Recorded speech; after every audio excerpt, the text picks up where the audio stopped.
I think about this question a lot in general, like why are we building all this for, right? I like to think of this as infrastructure that is building the next generation of trust systems. If you look at society as a whole, a few hundred years back, people used to live in small communities and their circle of trust was the community. And interactions outside of the community were limited. Things like technology increase the circle of trust. So the point I'm trying to make is that all this infrastructure building is for the purpose of this next generation of trust systems. The world runs on ledgers.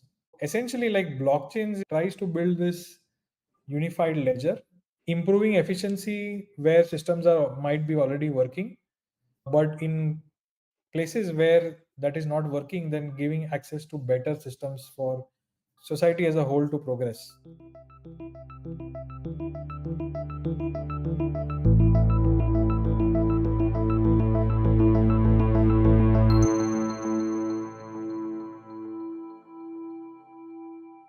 Welcome to another episode of the Untangling Web3 podcast. Today, we're thrilled to have Anurag Arjun joining us on the show. As one of the original co-founders of Polygon, which today has a market cap of nearly 7 billion, Anurag is a leading voice in the Web3 space. Now he's dedicated to building Avail, a self-described unification layer for Web3 infrastructure, aiming to address both blockchain scalability and interoperability. So today, we'll be asking Anurag what this idea of unification means and how it plays into the wider theme of modular blockchains. Anurag, welcome to the show. Thank you. Very pleased to be here. Looking forward. Hey, Anurag. Yeah, we're extremely excited to have you on as well. How are you doing today? Yeah, I'm doing well. How about you guys? Yeah, very good on our end. Obviously, Jack gave a little intro there, and the one thing that definitely stands out is co-founding Polygon. That is a huge claim. Everyone knows Polygon, right? They're one of the biggest companies, biggest projects in this space. We've actually had Colin Butler from Polygon on the show before, and we could spend an entire episode probably talking about Polygon, but we're not here to talk about Polygon today, and today's episode is about what you're currently working on. So what actually motivated you to move away from the Polygon project and build something new with Avail? So actually, when I mentioned this, like in 2020, like Ethereum was changing its whole entire strategy. I don't think a lot of people remember, but Ethereum had this execution sharding roadmap, and in 2020 or 2019, they moved to a more rollup centric roadmap. And so, if you think of how blockchains have been constructed since 2014, like of course Bitcoin was the first blockchain, but 2014 was when Ethereum, the first general purpose blockchain, came out. So if you look at how blockchains after that have been constructed, there this common theme of let's do bigger blocks or faster blocks. It's been like this series of L1 blockchains. So you can see EOS or Phantom or now Solana, for example. So all of these are different variants of how you construct this layer one blockchain. But rollups introduced this whole fundamentally new way of constructing blockchain. So instead of creating a whole brand new blockchain, you have this very secure base layer and you have like rollups on top. So rollups are also blockchains. They just rely on the base layer for things like security and a bunch of other things, right? Mm-hmm. And so what that changes in how we construct blockchains is it removes a lot of things that a chain developer needs to do. Like for example, if you want to do a new chain and new L1, of course you need to build all the execution environment and such, but you also need to bootstrap validators, you need to bootstrap cryptographic security, you need to create a token, you need to ensure the token is valuable, and so on. So it's a lot of work creating a new L1 blockchain, and you can see that in the, let's say, in the Cosmos ecosystem, where there this long list of L1s that don't really have enough cryptographic security. And so when rollups came along, you had this whole new paradigm. Look at something like Base, for example. Like Base didn't build out an entire new chain from scratch. They took what Optimism had built and then the OP stack, and then created their own brand with their new chain, and they focused on what was more important to them, things like user acquisition, GTM, user adoption, and so on. And they've been pretty successful. And so the cost of spinning up a new chain using rollups have significantly decreased now. And so we are going into what we call a rollup centric future of blockchains. And I sincerely believe that rollups are going to be how future blockchains will be created. Like the current mental model for rollups mostly is that these rollups are EVM rollups. this is not true. Rollups can be any sort of blockchains. Like the ones which are dominant are more EVM centric, but you can already see Starkware with its Cairo VM, and you have like various other teams building things like Move rollups, like Risk Zero rollups, TypeScript rollups, like Stacker Labs, Sovereign Labs. Anyways, I'm just trying to paint the picture that the rollup centric future is coming, and we are going to this world where the blockchain world will be these thousands or maybe hundreds of thousands of rollups. And of course, Polygon was also building zkVM. It's also building something called Maiden, and so certainly there are solutions to that. But we also had, because of our learnings from Plasma before, we knew that infrastructure to support this rollup centric future, things like data availability, interoperability, etc., would be hugely beneficial. And so that is one of the primary reasons why we spun Avail out of Polygon, so that we could support not only Polygon rollups but all rollups in general. So that's why we partner with Arbitrum, Optimism, Starkware, zkSync, Polygon, and a variety of others. And so Avail is like credibly neutral infra for all rollups. And so we wanted this very credibly neutral brand or project, and which didn't align with one particular rollup brand. That's a really nice summary, I think. And this tallies with what we've heard from other people who've come on the show. Right? As Alec mentioned, Colin Butler came on from Polygon. We've had numerous other people on.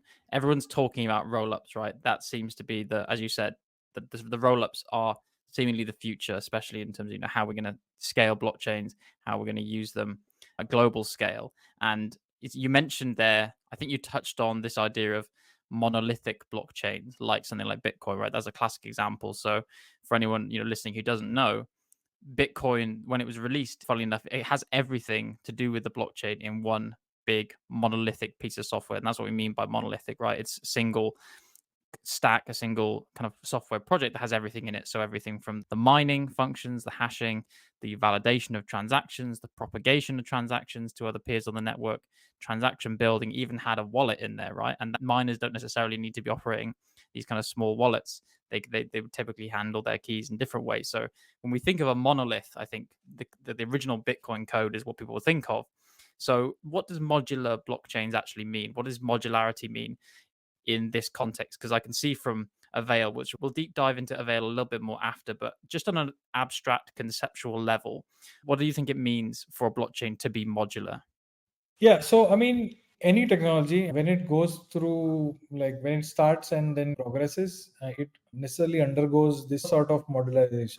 I had this panel long back when someone was talking about motorcycles for some reason, and you can think of motorcycle, that's a very good analogy in a sense. Like the first motorcycle, the manufacturer might have built it from front to back, right? Like in the same factory, and like it's a monolith in that sense. But as the technology matures, you get into specialization, right? So some factory builds the wheels, some factory builds the engine. So essentially why that happens is because not one manufacturer is an expert on building the entire motorcycle. Someone becomes specialized in wheels, someone becomes specialized in the engine, and so on, right? Like, so in general, every technology industry goes through that cycle where initially everything is very monolithic, in the sense that everything is built in one place, and then you specialize because you now know the problem space, the design space better, and specialized players can focus on what they best do. And it also increases efficiencies of production, efficiencies of running, like quantitatively also it leads to decreases in costs, so on and so forth. And a lot of that can be applied to any technology space, but in general blockchains is going through that phase at the moment. So that's why the first blockchains were necessarily monoliths, but there were a lot of inefficiencies in general. I mentioned that creating a new layer 1 blockchain involves, of course, creating the execution environment on which apps can run, but it also has this lower level primitive of things like consensus, cryptoeconomic security. To have this validator set, bootstrapping, you need to have a token that has enough value for the validators to be incentivized, and so on. And it's just too much work to be doing again and again, right? It's like SpaceX built out this rocket that can land back. Otherwise, you need to have one rocket for each flight you send to, like, for the spacecraft to go to space, for example. Like, I mean, just a random analogy I'm giving, but essentially to create like new chains, you don't need to bootstrap this set of validators every time, right? Like, you don't need to bootstrap the token every time. So you have this, the rollups are this construction where they have this secure base layer, and on top of which you do the execution innovation. Like, you leave the consensus, the validator bootstrapping, the security bootstrapping to the base layer. And so Ethereum is one example of that base layer. And we are going to see a few base layers come about like that. And of course, Avail wants to be in that position, in the sense powering a number of rollups on top of Avail. Of course, there's a lot of clever creative ways in which this works. So rollups can be built, deployed on top of Avail, but they also can utilize Avail and Ethereum, for example, for separate purposes. So there's a lot of that thing that is going to come, for example. But yeah, that's a rough gist, but happy to get into more details. Yeah, I really like the analogy of the motorbike, right? Being able to specialize in your specific part and really understand, how to make a tire, and that being your thing. I imagine like there's more complexity around that, because that just sounds like an idealized scenario. Are there challenges around like the idea of like trusting different groups to specialize in their area? The second part of that question I want to ask is, you kind of started to touch on the idea of Avail not just being this modular blockchain type thing, but also this idea of a unification layer, as I think how you describe it. Could you go into that a little bit more and explain what you mean by that? Yeah, so as I said, blockchains have been constructed in a certain way, in a monolithic manner, and the modularization movement is still just starting to take shape. And so, why go this route in the first place, right? Like I like to give this analogy on for like apps on the internet. Like, apps on the internet don't really live on one single big supercomputer. They live on separate servers and are scaled independently based on demand. And so this notion that all apps on blockchain will just live on one single big blockchain, I don't think has any credence. I'm pretty sure the evolution of blockchain apps will be very similar to how apps on the internet progressed, right? They will be housed in different servers and scaled independently. And the closest equivalent to a server in traditional tech is the roll-up construct in blockchains. And so you will start off on these more general purpose rollups, but then you'll specialize to be becoming more app specific and so on, essentially. So it's really from that angle that like we come from, in the sense that you are going to have to be specialized in some way, so that the app developers don't need to focus on the entire stack. They will focus on the application. They will focus on the specific characteristics of what they want to build, how they want to get users, and all these other infrastructure providers will provide these different parts. And of course, all of them need to work together, right? Like, and so as with any other industry, it's a case of how do we connect these components together. So as in the motorcycle example, of course, every major motorcycle manufacturer has a specific interface to get the entire motorcycle in shape.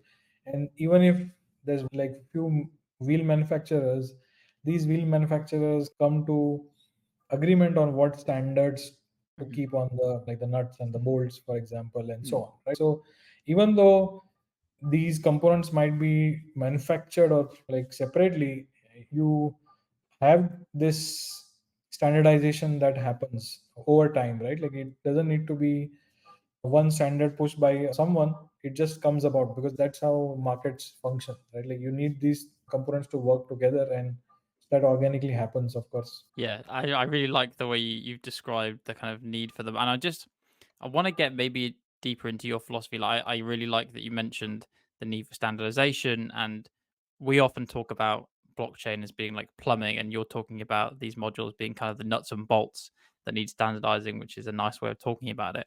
I just want to like double click on there. You were talking about the kind of need and motivation for multiple layer ones, and it sounds like, I want to get deeper into your philosophy here. It sounds like you're thinking of the future as a multi L1 future, if I'm correct. And I think that's interesting because a lot of people that we've spoken to have maybe had a different view, where they think maybe it'll just be one or two blockchains in the future, in the way the internet evolved to have a single global public internet, but you're talking about blockchains more like they're application specific. Is that right in your kind of philosophy? So my philosophy is that what we currently know as layer ones, which are the more execution focused layer ones like Solana or Sui or Phantom or many of these blockchains, like I think they will still be relevant, but maybe like only a few will be very relevant from the current crop of L1s. The most prominent layer ones will be chains that support rollups on top. So certainly Ethereum, for example, but of course, like I'm biased, like Avail will be one of those other L1s in general, and all of this will be very rollup focused in service of rollups, and rollups will be the primary interface which users interact with. Avail and Ethereum, for example, like today users directly interact on Ethereum, which may or may not continue, but like broadly the majority of the usage will shift to the rollups, not on the underlying layer ones. So that's the world that I see we are going towards. So certainly a few L1s, but not the L1s that you think in general. Like it'll be like those layer ones that kind of power these rollups. And in terms of an analogy, right? If you look at, let's say, financial systems in general. So let's say in the UK, for example, I'm not very clear on the entities, but in general, like the central bank, for example, right? Like the central bank runs some sort of payment settlement system between the banks. It might be government owned or privately owned, but it's like a private layer between these banks, for example, and users don't really use those rails directly. Banks build abstractions systems on top, on which then customers are able to do transactions, whether within the same bank or from one bank to another, for example, and so on.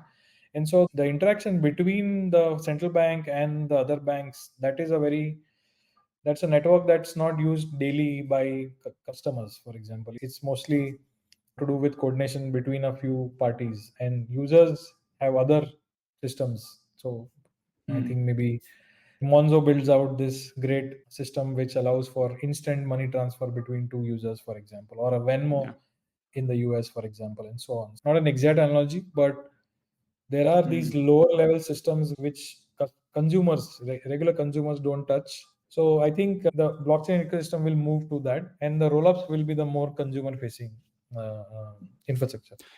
That's really interesting. And I quite like the idea of rollups as the kind of where most of the activity is done. I guess if, say, rollups are solving for probably scalability, cost, throughput, and potentially privacy as well, these are the big things that I think most consumers and most people care about when they think about what blockchain they want to use. Then what does the kind of the characteristics that become important of the layer ones that actually power that? Do you think that we're going to be deciding upon when it comes to the layer one that's actually underpinning all this? Is it just security? Is it just like the decentralization factor, or what else is involved in that?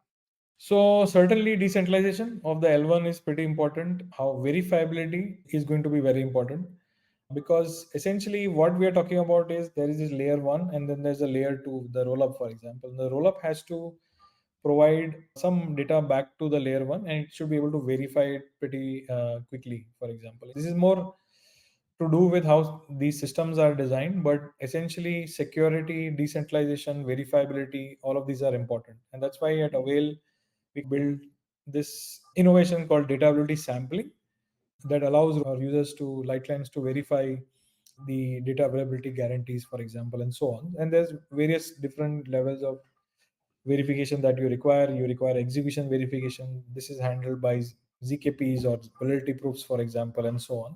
So there's a bunch of stuff, but I think the main access would be yes, decentralization, security, verifiability, and so on. I think I just want to point out like one very important point as well. Like when we think about these blockchains, used to be this construct where there is some a transaction that goes to a blockchain node, and this then transaction is then propagated to, let's say, 1,000 or 100,000 nodes, and each of them verifies and then comes to consensus on which is the right state transition or correct output, for example. So that is the more traditional way of things have been done. But over the last 3-4 years, things like ZKPs or zero knowledge proofs, these have progressed rapidly, much more than any of us anticipated. Of course, we were working on this, we knew this would become a reality, but no one, like when we started the development of the ZK EVM back in like 2020 2021, we didn't expect this would be finished in a couple of years. The ZK EVM was launched in 2023. And why am I saying this is like ZKPs change the way blockchains will be constructed in the future, or already changing, because with ZKPs or validity proofs, you don't need this network of 1,000 nodes to take your transaction and then verify them independently, like how it happens in Bitcoin, for example, right? Like, this is this solid mathematical guarantee that, okay, there are these transactions and I run these machines to create this mathematical proof that gives you like this robust security guarantee. So in a blockchain, I'm getting into a little bit more theory, but there are these concepts of safety and aliveness. Now, if you are especially if you are a ZK rollup, you actually don't need to rely on any other system for safety guarantees, because the ZKP has a mathematical proof of the safety of the transactions of the rollup. So as long as, of course, the ZKP system is working fine, the ZK rollup doesn't have to worry about safety. And so the danger of the blockchain changing the rollup state on its own is actually not a very big concern once you're transitioning into a ZK sort of a rollup. And so then the only thing that you need to focus on are things like liveness, for example, and so on. And so that necessitates a change in how we evaluate these newer constructions. So you don't really need these ZK rollups to have like thousands of sequencers or operators. Like you can actually get away with one or maybe a few sequencers or operators who run this blockchain, but because they provide this ZKP, zero knowledge proof, you can be sure that they will not be able to change the state or steal funds or things like that. Like you might be able to make the roll up stop, it will not be able to steal funds, for example. Well, that's a really interesting point you make, and it gets to what you were saying at the start, right, about the modular blockchain world being more efficient potentially in this more economies of scale world, because as you said, in the old monolithic blockchains, you have many thousands of validators or miners potentially, and there's a level of redundancy there, right? Duplication of work. You have the world computer Ethereum with lots of people repeating the same work, and there's a question: at what point is that redundant work wasteful work, Yeah. right? And not part of the potentially the reason for moving to proof of stake. So I want to ask you then. Let's assume we're in your kind of ideal future, and Avail is one of the kind of major L1s. Can you explain what actually are the modules in this modular ecosystem of Avail, and how do they kind of work in concert? I know there's Avail DA, which I think stands for data availability. There's also Fusion, Nexus. So what exactly are these components and how do they work together?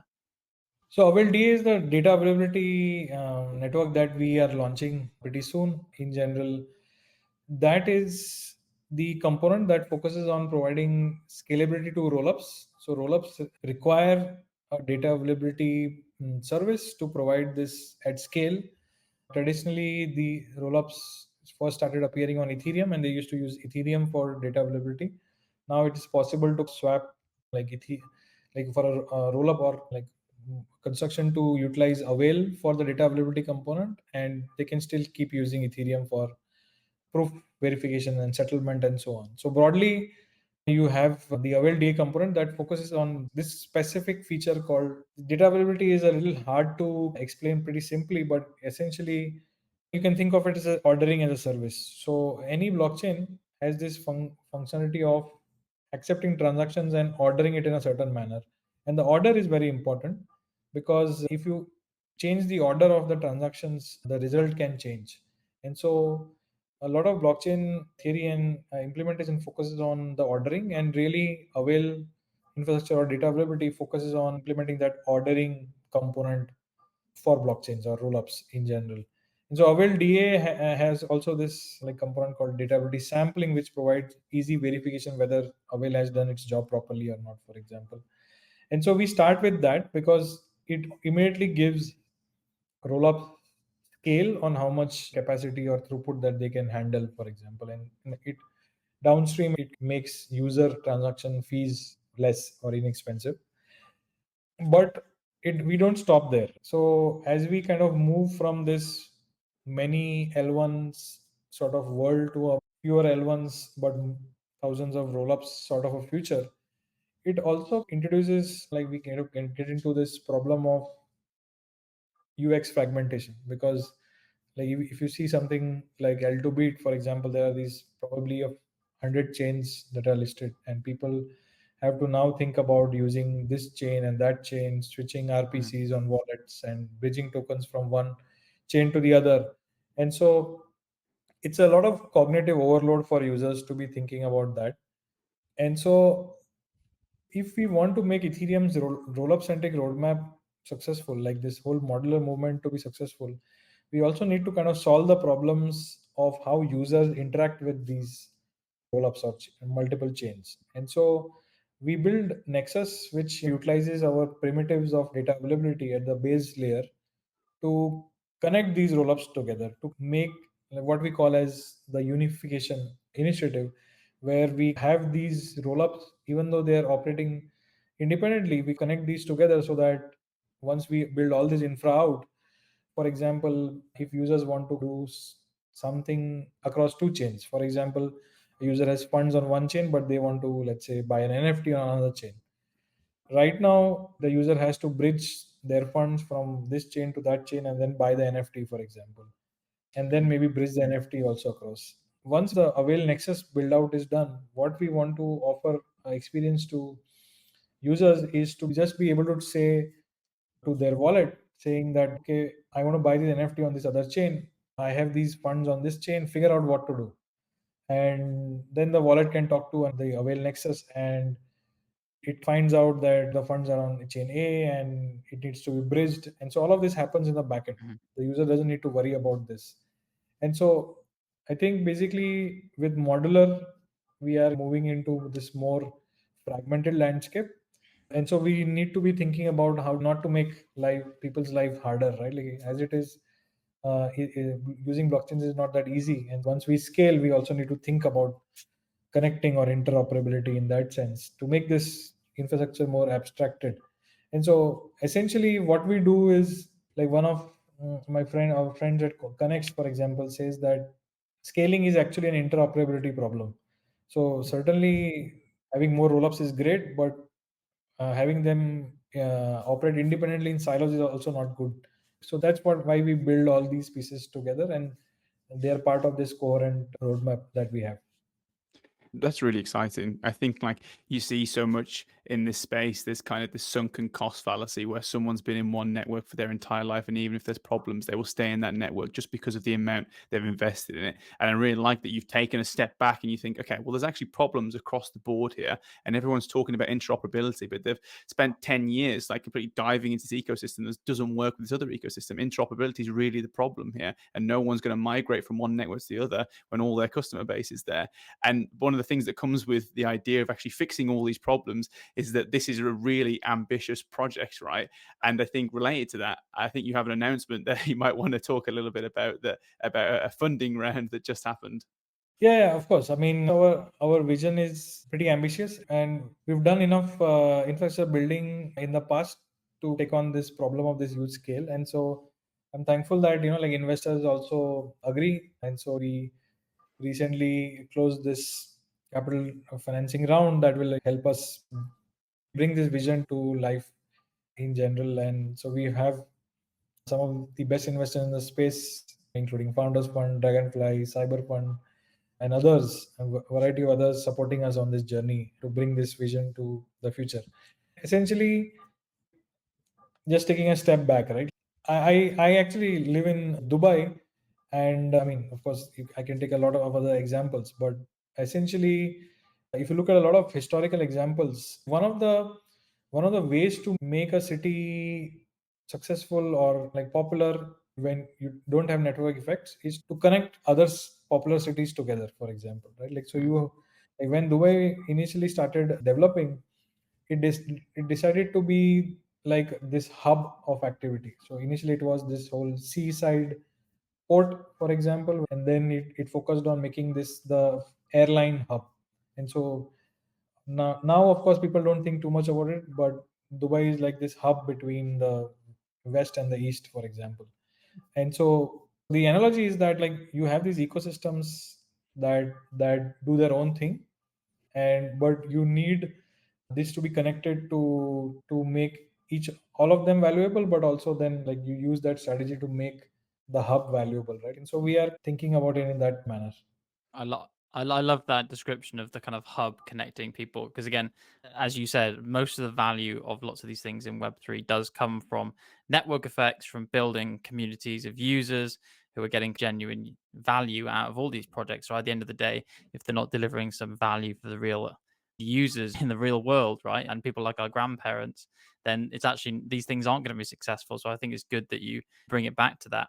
I'm conscious that we've talked a lot about the abstract and the technical detail, and there's a lot more we haven't covered. I think you've done a great job of keeping it high level, even though it's very difficult to do that with such technical things. But I'd like to just get your outlook for the future, not from a technical perspective, but in terms of the kind of use cases and outcomes you want to see from Web3 in general, and from, you know, a successful Avail project and a successful L1 scaling. What kind of things do you want to see people use Web3 for? What are you most excited to see in the hands of the everyday user going forward? Yeah, I mean, I think about this question a lot in general. Like, why are we building all this for, right? I mean, there's variety of teams working on different problems, building different types of infrastructures and apps. And essentially, I like to think of this as infrastructure that is building the next generation of trust systems. So if you look at society as a whole, how it has progressed, and especially the role of trust in society, a few hundred years back, people used to live in small communities and their circle of trust was the community. And interactions outside of the community were limited in that sense. And as we have seen the progression of society and how society has progressed economically, socially, like society is very wealthy or more progressive compared to the past. And why that has happened is with the advent of technology, it has broken barriers of trust. Especially things like technology have increased the circle of trust so much so that you can sit in the UK today and order something from China or the US, for example, and expect that people will not run away with your funds, or you will actually get the goods, for example. And so, as the circle of trust has increased, the economic and social coordination of what people can do, that has increased. I mean, we are right now sitting probably thousands of kilometers away discussing this on a medium that allows us to interact with each other almost seamlessly. And I think as a consequence, you have this bifurcation of countries in general. So there are some societies or countries with very high trust societies and some countries with low trust societies. And historically, high trust societies have done well for themselves in general. So the point I'm trying to make is that all this infrastructure building is for the purpose of this next generation of trust systems. Because if you look at any important systems that coordinate trust, it's through some sort of trusted intermediary. Now, these trusted intermediaries have been especially useful, but if some of these intermediaries don't behave, then you have like adverse problems. So, of course, like a lot of the trusted systems in developing countries work most of the time. In lesser developed countries, not most of the time, for example, right? Like, and even in developed countries, like something like the Nasdaq or the NYC, if you trade a stock, for example, you still get the stock after T plus 2, like 2 days after the trade, for example. Like, and the reason is because there is a complex set of intermediaries sitting behind the system doing a lot of things like settlement of stocks, settlement of funds, custody. So if you kind of zoom out a bit, the world runs on ledgers. These ledgers are run by different intermediaries, and any interaction, economic or social, is one ledger talking to another ledger. If people are on the same ledger, it's pretty easy. If you are on, let's say, WhatsApp or something like that, it's pretty easy. If you're on Venmo, it's pretty easy. But if you want a Venmo user to talk to a Monzo user in the UK, like, you have to cross a lot of ledgers.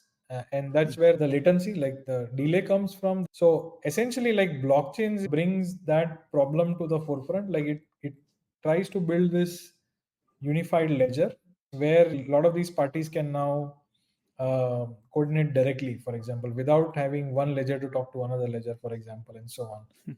So so that's really what I consider like blockchains to be doing.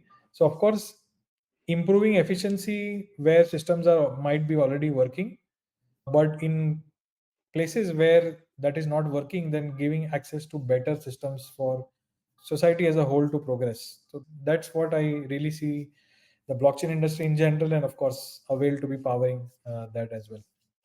I love that, Anurag. I think me and Jack love it when we can talk technology and philosophy in one episode, and you've just done that really well. And I think there's a quote by Feynman, and I think it was Einstein also said a similar thing, where it's like, if you can explain something to a 10-year-old, then you really understand the thing, and clearly you really understand the thing because you've explained it so well there. And I completely agree. Like in this increasingly globalized world, like trust is often facilitated by intermediaries, big companies that everyone knows. But how do you trust those intermediaries? Who's holding them to account? I think more and more we are going to have to rely on blockchain and zero knowledge proofs to actually ensure that trust is guaranteed. And that's why it's so powerful. There's very few companies when you say, okay, why are you doing this? They can give a really good, simple answer. But it's really clear to me why you're doing what you're doing. And thank you for that great explanation. Well, this has been a really great episode. We're coming to the closing section now. So in this section, we like to ask 2 questions to see how they vary between guests and how they vary across time. So the first one is, in one sentence, what is Web3 to you? I think Web3 is, yeah, as I said, building better society through trust. That's really the gist of Web3 or blockchains in general, right? Essentially, this technology will help humanity get to a place where things can be much better for everyone on the planet. I like that. That's a kind of hopeful one. I like that very much. And the second question is, maybe I don't know if you're going to put your tech hat on or your philosopher hat on, but if you could choose anyone in the world or throughout history or even fictional to sit down and discuss Web3 with, who would it be and why? I think basically I would do it with probably someone like Liu Yong Q, who was like the Prime Minister of Singapore for a long time. And I really like him for some of his views on how to develop countries in general. And really, he's a personality who took Singapore, which was like a very small village, sort of, to this very important global city. And some people might call him very authoritarian, but he got things done. He got Singapore to a place where it is, for example. And he had like very specific ideas on how to kind of structure countries, structure societies, and that's a very big problem. And you have to juggle things like democracy and progress together, for example. And so I would say someone like him would really appreciate blockchains in general in their role in how to coordinate progress at global scale, but still keeping human values in mind. So maybe that would be someone. Nice. It's a really interesting answer. I think I'll definitely have to read up more on him. But it's interesting that it's, again, bringing into the fore Singapore, another hub that connects people globally, I think, dovetailing with your answer as earlier. So, yeah, really interesting one. Listen, Anurag, it's been such an interesting episode. Thank you so much for joining us. I know I've learned a lot and I have lots to go and research now. And congratulations again for the funding round, which I believe was only announced today. It's very fresh, and congratulations for that. And yeah, all that remains is for us to say to our audience, thank you very much for listening wherever you may be. And you can join us next time to untangle a little more Web3.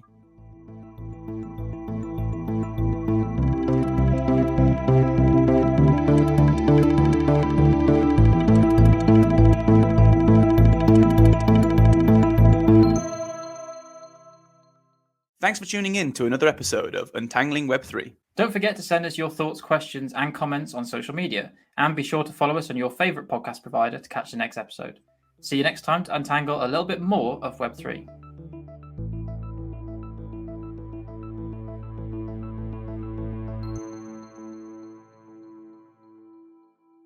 The views we express here are our own and do not reflect the views of our employers.